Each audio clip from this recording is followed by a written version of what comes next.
rescued my life. You have rescued my life. And I'm never going back. Just sing with me, congregation, come on.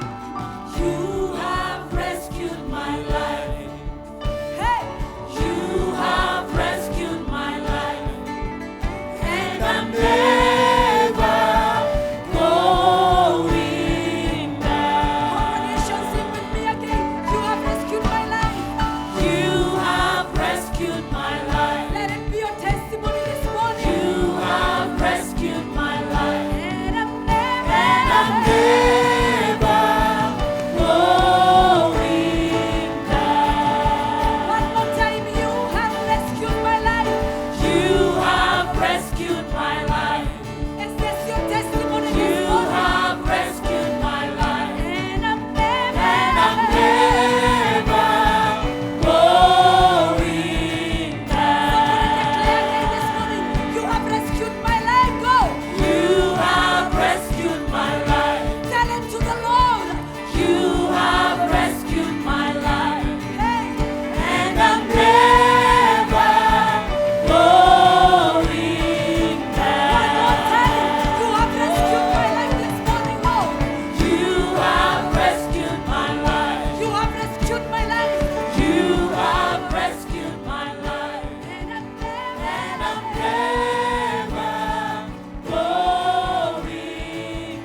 we proceed.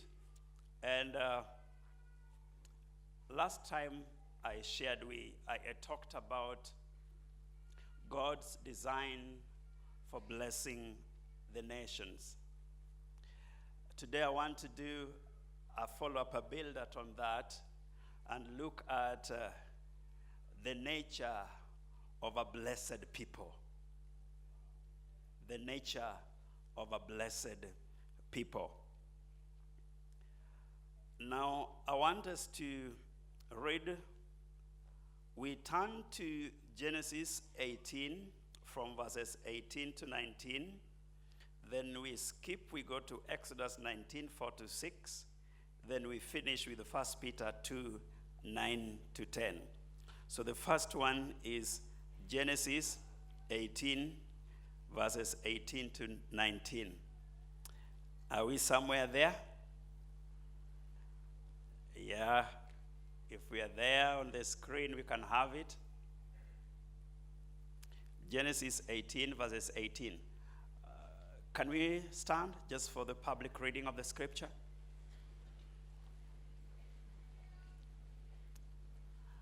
All right. Let's read together. 1, 2, 3.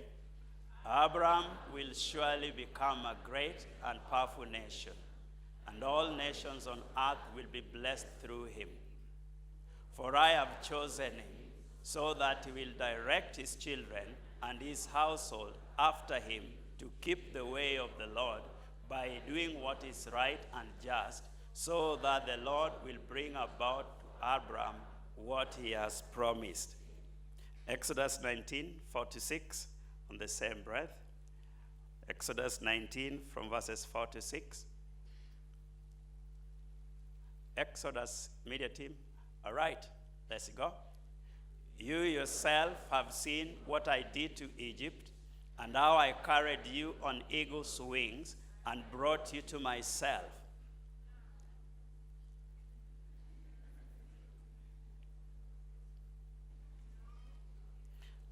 Let's read from our Bibles. Now,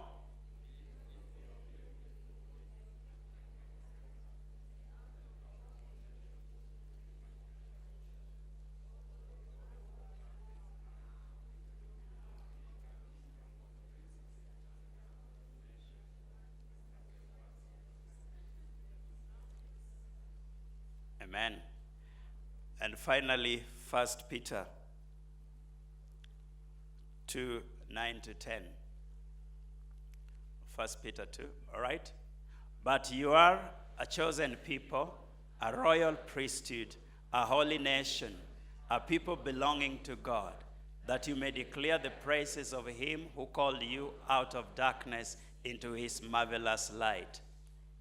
Once you are not a people, but now you are the people of God. Once you had not received mercy, but now you have received mercy. And Heavenly Father, we thank you for your word. We thank you that you've called us to yourself, and this morning we are privileged to be at your feet, and Lord, just to wait on you as you minister to us. And we pray, Lord, may you break these scriptures into portions that will minister to us, even as we turn to your call to be obedient to you and honor your name. We honor you and we bless you. In Jesus' name we pray. Amen. Thank you. The nature of a blessed people. The nature of a blessed people. In our previous study, when we looked at God's design for blessing the nations, we underscored that there is a signal within us, some kind of an internal parameter, which rejects the world in its current sinful and bad shape. And we saw that we long for what you call heaven, but I call for paradise. And that when we talk of paradise, we talk about a state of blessedness that we forfeited. The earthly blessedness that the human race lost to the fall, which is being prepared for the righteous to be enjoyed in the coming days fully. So in that, we look that God is calling people into a blessing relationship with him. In this blessing relationship, God works into the people that he calls, and what he works is to overcome, is to reverse, is to renew, is to reclaim, is to redeem, and all the prefixes you can think about, so that the original intentions of God can first of all be realized within our human nature. And it's then that we become the instruments to go and witness the same wherever God will scatter us as per his will. And so, this blessing is a reversal of Adam's sin, which was characterized by evil, corruption, twistedness of God's good creation, and misdirected from God's purposes and intentions for his world. So he calls and blesses people to be those instruments of advancing his blessings to others. And so we looked at the one instance, which was the call of Abraham. And when you read the call of Abraham, you will see that God picks this old man, 75 years old, and begins to work in Abraham's life and begins to give promises. When we talk about our theme today, give me this mountain, you'll realize this is the foundation when Joshua and when Caleb is asking for the same. And it seems as if God starts from the end. He finishes first, then he starts. So he tells Abraham, go out of your place into a land that I will show you. I will make you great, and you will be a blessing. And through you, all the nations of the earth will be blessed. And Abraham obeyed, and we know it was counted to him as righteousness. Now, when he left, the Bible tells us that he reached Canaan. And in Genesis 15 and 17, God tells him, in this land where you are, I will bring your descendants here. God already had brought him to Canaan and told him, in this land, I will bring your descendants here.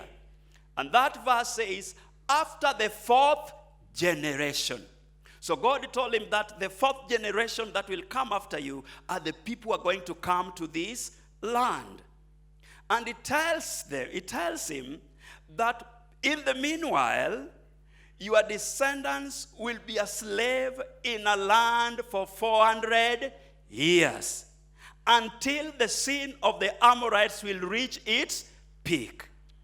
Thereafter, I will defeat them and bring your children to this land.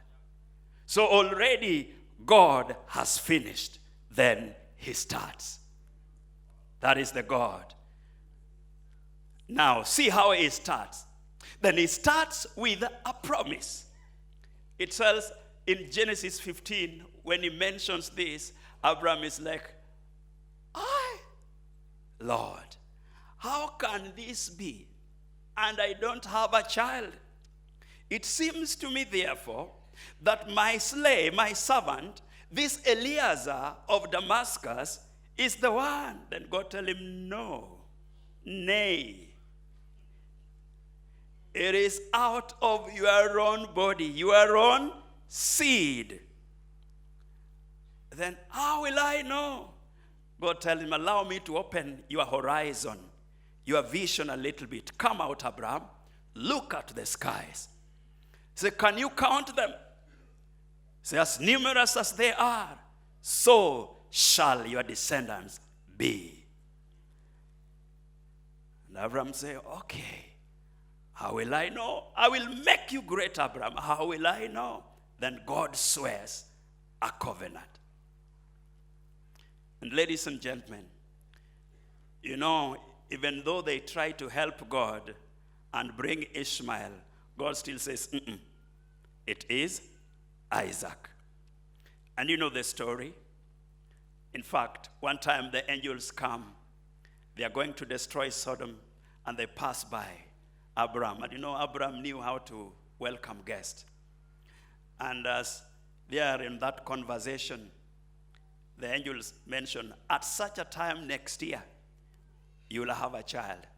Sarah overheard that from the kitchen. And the Bible said, she laughed. 99. You know, in Kiswahili, then you said, why is Sarah laughing? If he was a Kenyan, she said, Aki ya Mungu sijacheka. I've not laughed. I swear. Then God makes a statement.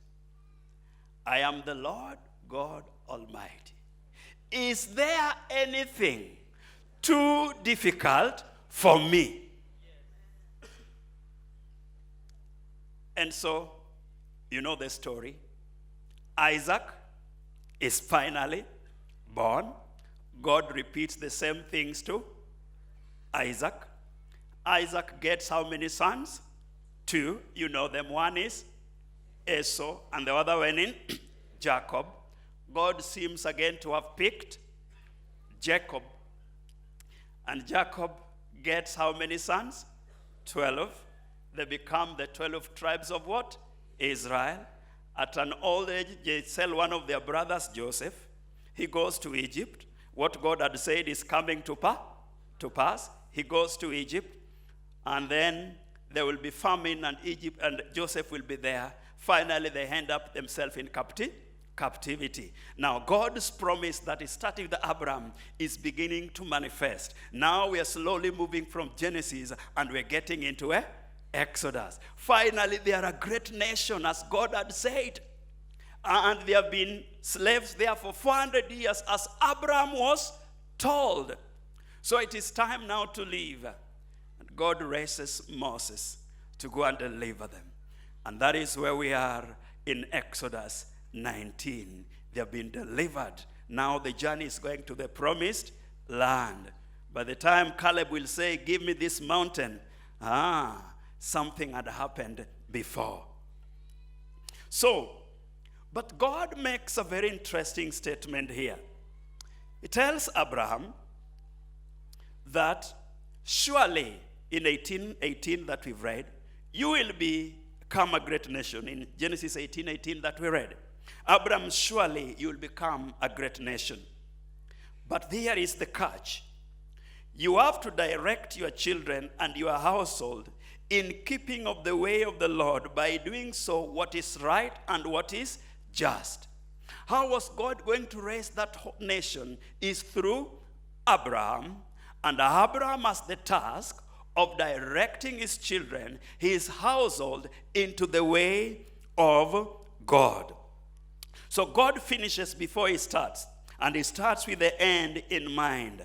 So today, we just underscore that this blessing that God calls Abraham and the people that is associated with, a blessed people must keep the way of the Lord and walk into obedience of the Lord.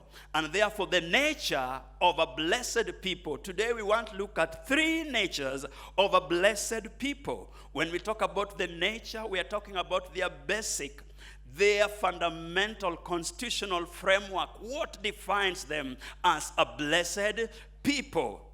Once Abraham had been isolated, and we get that in Exodus 19, where we've read. And 3 things where we want to talk about. 1, blessed people are a treasured possession. That's their nature.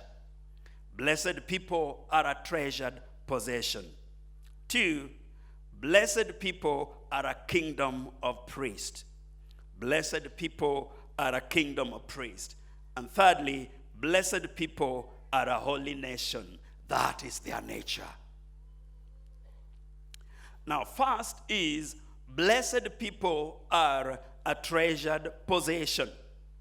In this Exodus 19, the Bible begins in chapter 4, where he tells them, You yourself know how I delivered you from Egypt, and how I carried you on eagle's wing and brought you to myself. God is telling them, I'm the one who has distanced you. I have isolated you. I have set you and brought you to myself. And indeed, they could remember the 10 plagues that God did. Breakthrough after breakthrough, miracle after miracle, until the final day of when we had the Passover. And so God brings to the attention that you know what I did to the Egyptians, and I carried you to myself. And it tells them, if you obey me and walk into my ways, then you will be transformed. This is your new nature. This is your new identity as a people that carry the blessing. In telling them, I've been faithful.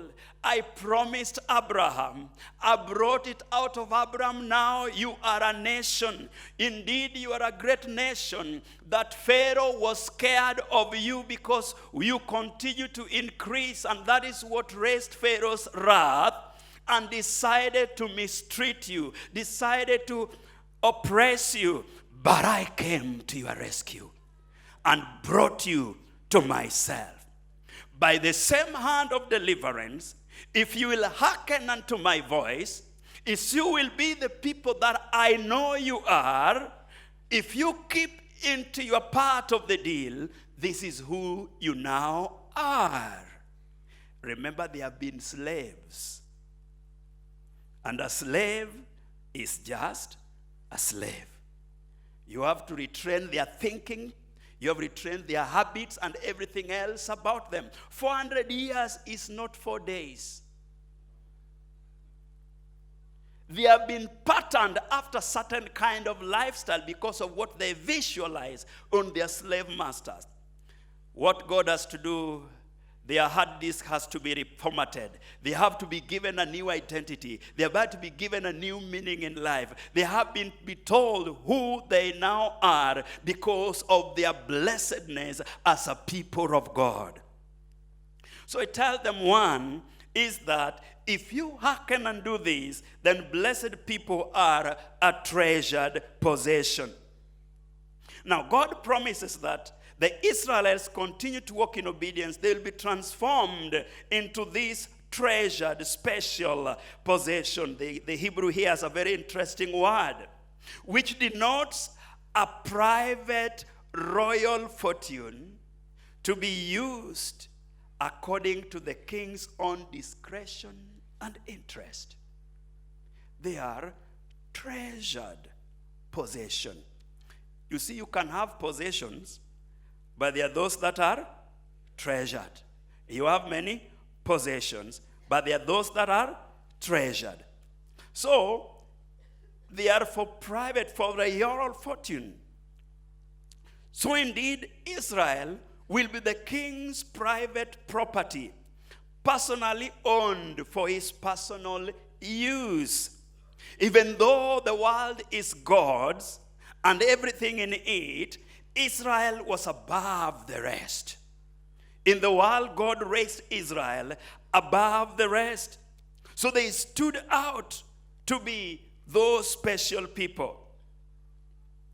And it's there the same that in 1 Peter tells the church that we are also the special possession. We are a treasured possession. It is a privileged election. Look how God deals with Israel. He fights their battles. Every time Israel is living, even the conquest, read the book of Joshua, actually those guys did literally nothing in a sense, because it was God fighting those battles. At one time they are told, you know, you need to do some exercise. Just wake up in the morning, go around Jericho, come back and rest. Just go, do some jogging, come back. And then on the last day, as they are shouting, things happen. The walls of Jericho come down. Look at Ai. Look at all the story. It was God fighting their battle while other communities were struggling. Indeed, they were a special possession. Look at how God deals with them. Israel, you are thirsty, but because you are special, I'm going to cause water to come out of a rock so that you can drink. You are special, Israel. Oh, I'm going to give you manna. Israel, there is no farming. Free food, Israel, as you travel. Free manna. They complain there are a lot amount of protein. And one time they say, okay, we'll give you quails. And you will eat. And look, if you look the story until we reach the possession, indeed the way they have behaved, the way God has handled them is like a treasured possession. They were these special people. Until other nations heard how God was treating them, and they say, we've heard how you are God. And that sent terror down the spines of other enemies, other community, in terms of that. And we who are called by the church, who have been joined to be part of Abraham's family, by joining Abraham by faith, as we are told in Galatians 3:19, we have been joined together with Abraham. So we now join as the part of the larger Israel as a treasured possession. So Peter says, you are a royal priesthood, a chosen generation, a special people. That once you are not a people, but now you are a people. Once you had not received mercy, but now you have received mercy. That you have been translated from the kingdom of darkness into that of his marvelous light, to the Son he loves. You are a treasured people. You are a treasured possession. Beloved, God values you. If you are called by Jesus, you are a treasured possession. You are owned by the creator of the heavens and the universe. And he knows you by name. And he can call you by name. Because I know God calls those he knows by name. I'm told in the book of Job, he says, have you seen my servant Job? You are a treasured possession. Apostle Paul picks this and he develops it in 2 Timothy chapter 2, verses 20 to 21. And Paul tells him this, he says, in a larger house, there are articles of gold, silver, and wood, and some are made of clay. Some, he says, are for special purposes, and others, he says, are for common use. Special purposes, but others for common use. Reja, reja. Now, he says, those who cleanse themselves will be instruments for special purposes. So that means, in the calling of God, we upgrade from being of common use to that of treasured possession. You know, this one you will not understand unless you visited a village. How many have visited a village, especially in Africa? Now, if you visit a village, my grandmother, I'm not sure about yours, used to have what we call a cupboard or a sideboard, whatever you want to call it. Cupboard.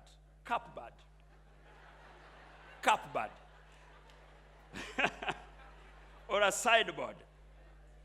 Oh, cupboard. Which had a drawer. Okay. Now, grandma arranged them. There were utensils made of plastic. There were those ones of mabati. And there were those ones special.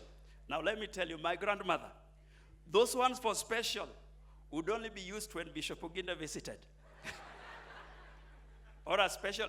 The rest of Wananchi, you use the plastic ones. Or the mabati one. And you put a hot porridge or tea. So even though it is hot, you sing Amazing Grace, but you just survive.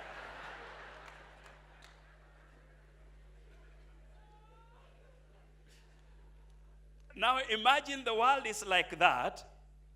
There are those that are made like this, but they are also plastic like this one. No, this one you can just do that. No problem. You can get, but these ones you don't give a child to play with, because they are treasured possession. And Paul says in a large house there are those that are made of clay, others are made of other things, some for common use, but others for special use. And I'm here to tell you, you have been made by God for a special use. You are a treasured possession. That is your nature. Why are you treasured? The Bible says, don't you know that you are purchased by the precious blood of Jesus? You are the object of the precious and expensive redemption. You are bought by the precious blood of Jesus Christ. And it's not the blood of goats and bulls, not the blood of goats of the chicken we celebrate every other day, not of the nyamachoma we take, but of the precious Son of the living God, of God himself. And that makes us to be a treasured possession. And so therefore, brothers and sisters, we need therefore to live it out as treasured possession. When you walk, you need to walk like a treasured possession. Carry out yourself like a treasured possession. Even though some people are walking naked, don't walk naked. You are treasured possession.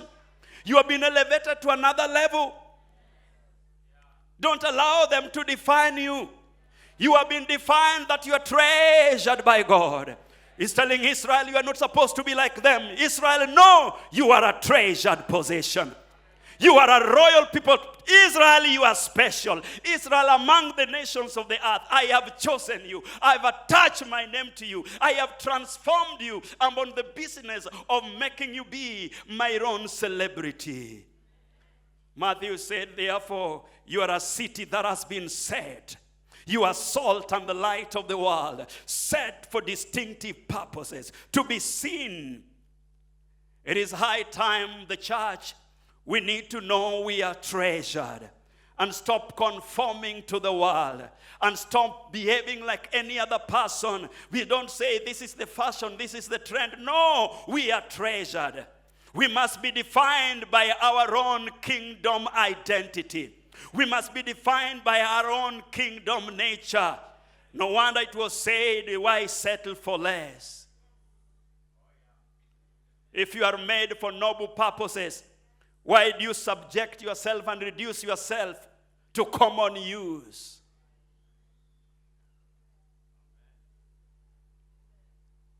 Secondly, blessed people are a kingdom of priests. And it tells them, you'll be a kingdom of priests, or royal priest. No, this royalty or kingdom has to do with that we belong to God first. That is what we discussed in Safari as ambassadors. We belong to God first, and God is sending us to relate with this world. Priest serving society and mediating God's blessing by being set apart to him. Priests by virtue of God's calling. They represent God in the nations and become the means of breaking and turning the nations around. Now, priests were made to have the presence of God, to make sure that there is nothing profane, there is nothing dirty that would encroach their sphere of influence. And that was basically the temple. So we know that God made us to be priests. The Bible says you are a chosen generation, a royal priesthood. Having been special, you have the mandate of mediating God's presence and blessing and worship wherever you are. That one of the intentions of God is that us, the royal, we belong to the royalty of the kingdom of God. And then we have the priesthood ministry. So God says, I will send them into the nations, and they will be my priests. So seated this morning, they are priests in the business sector, priests in the world of academia, priest in the legal fraternity, priest in the business, priest in media, priest in journalism, priest in farming, priest everywhere. You are a priest. That is why God opened that door, so that when you arrive, your priestly duties, you mediate the presence and enforce the statutes of the kingdom of God. That we serve the nature of God. Priests serve society and mediate God's presence. The priests were to guard God's temple and ensure there is proper worship. Royal priests serving God. In Revelations 5, verses 10, where the Bible talks about, it says that, and you are purchased for yourself men by your blood, a kingdom and a priest that will serve God and will reign on the earth. That what Jesus did, as we are told in this verse, he purchased us to be a kingdom and a priest, and we will serve God and reign on earth. For a moment, I want you to stop for a moment, a bit preoccupying yourself with dying and going to heaven. That is good. But in the meantime, God has given you a mandate to be a priest and to be a call in that place and to examine whether there's the right worship of God is taking place. Now, when we talk about worship, we mean in both Greek and Hebrew, there are two words of worship. One is proskuneo, where we get the word prostrate, the root word for prostrate, proskuneo, which simply worship like that. But there is another one, latria, which means service. Like if you read Romans 12, it says, I beseech you by the mercies of God that do not be conformed to the world, but be ye transformed by the renewal of your mind, that you may be what? That is, set yourself out there to me. Allow me to paraphrase it. That is your acceptable form of worship.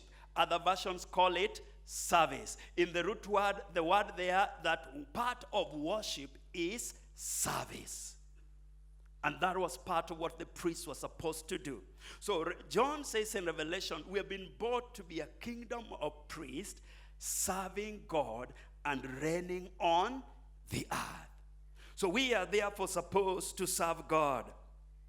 How do you engage in God's world? How are we engaging it?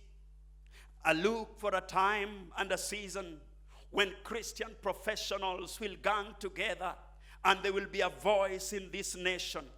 They will shape the curriculum in schools. They will shape everything. Every key decision made for this nation, Christian professional will rise. Christian lawyers, Christian counselors, Christian businessmen, Christian engineers, Christian all media personnel. And they become such a force that you can't form a curriculum in this nation without their input.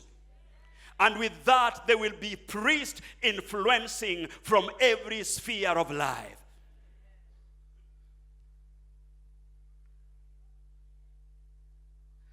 Looking at this is part of God's creation. And we are the priest here. God is calling. You are a priest. And so you priest, how are you serving in the temple where you are in the place God sent you? Tomorrow, you will locomote your framework somewhere. And as you wake up, remember, you are a treasured possession. You are a priest. As you enter that office tomorrow, that place, that neighborhood, from tomorrow to Sunday when we meet again, we need a testimony, a report, whether you've been enforcing proper worship and service that brings the kingdom of God in that place until the kingdom of this world shall become the kingdom of our God. Finally, blessed people are a holy nation. When you talk about holiness, we are told that they are supposed to be a holy nation. Now, holiness deals with mirroring God's character in our deeds and thereby sanctifying the world. That we are mirroring God's character.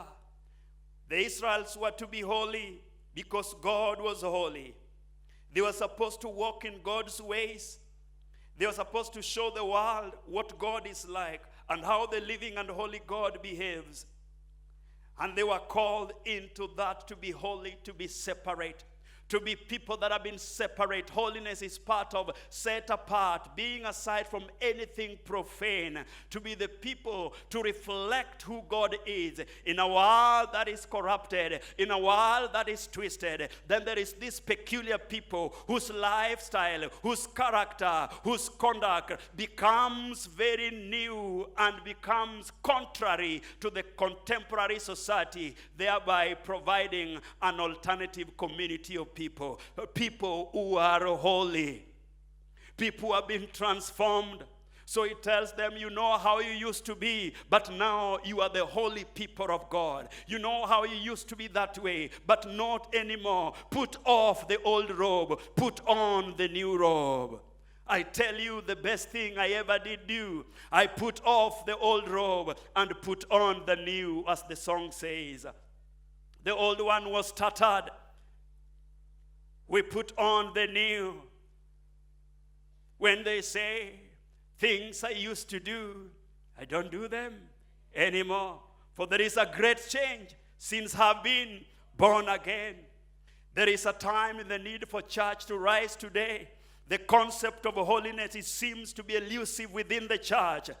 And therefore we have taken to grant sin to be called weakness as opposed something to be presented before the Lord. And I think the Lord is calling us back to himself, that we are truly his people, a blessed nation. Then we must reflect his light. We must radiate his glory. We must be a holy nation.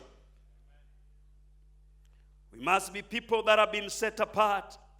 It seems unity and holiness is a challenge in the church today. But God is calling us. It is David Bosch who says, the Christian lifestyle should not only be exemplary, but also winsome. It should attract outsiders and invite them to join the community. That their exemplary existence is a powerful magnet that draws outsiders towards the church. That we should not only be, why were they Israel raised? They were supposed to display, to showcase, and to advertise what it means to be the people of God. And as they carried out in those ways, other nations would want to be like them, and they would introduce them to this God that has made them be who they are. We have been called to be a holy nation. You know, Paul reminds us, don't you know that your body is the temple of the Holy Spirit? Where God dwells is holiness. So our body is the temple. And in the Old Testament, God dwelled in the tabernacle. The time of King David, he dwelled in that temple. But Paul tells the Athenians that our God does not dwell in temples made by men, because in these days he has chosen you and me to be his temple. He resides in you. You are the temple of God. Therefore, holiness is part of what it means. Tomorrow, temples will be waking up in this city. Temples will be walking alone. And as the temples will be walking around, the world needs to sense it. As temples will be on matatus, the world will sense it. As temples will be doing business, the world will sense it. So Paul tells them, Peter says, you are a royal generation, a peculiar people, that you need to show forth the praises of him who called you from darkness. You are a holy person. God is calling us to that kind of a lifestyle.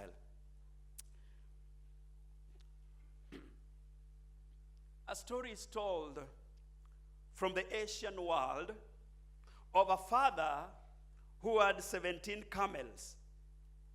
and he wrote his will before he died. He said half of the camels were to be given to the lastborn, a third to be given to the secondborn, and a ninth to be given to the lastborn. The man died, and he told them none of his camels was supposed to be cut into two. So, upon the death, these three young men are struggling because daddy said the camel must not be cut into two. And they have 17. Half of 17, there is, so they can't manage. A third of 17, those of us who are mathematically oriented.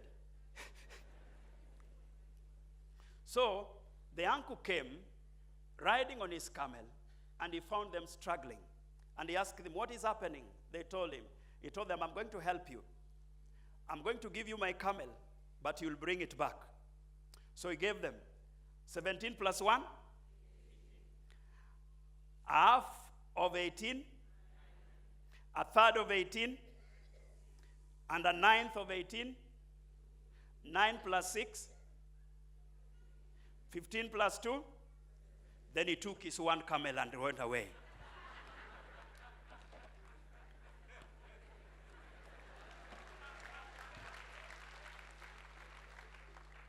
That is the kind of engagement that God expects the church to do, to help bring healing and restoration without ourselves being affected in the equation.